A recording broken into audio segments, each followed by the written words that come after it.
Right, let's take a look at this question, question 5c.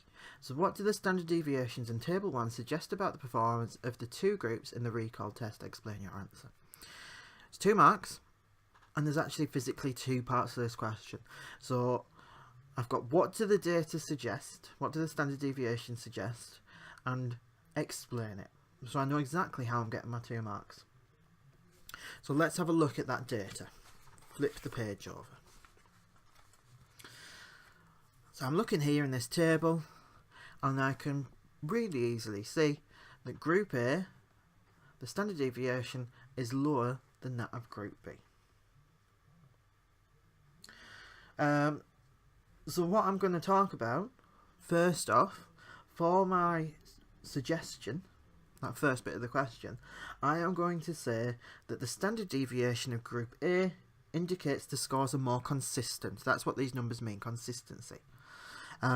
So I'd then say 2.8. I'd specify that I know that number. So standard deviation for Group A indicates the scores were more consistent, brackets, 2.8, brackets, than those in Group B, 5.3. So there I've shown that I know what I'm talking about, and I've shown where my data has come from. Again, I'm signposting my answers here. My explanation would then be, I might focus on this number because this is the bigger one, and I would say that this is due to there being a wider variation in the performance of those in Group B. That's the most likely reason why that's happened. So just to recap, what does the data show?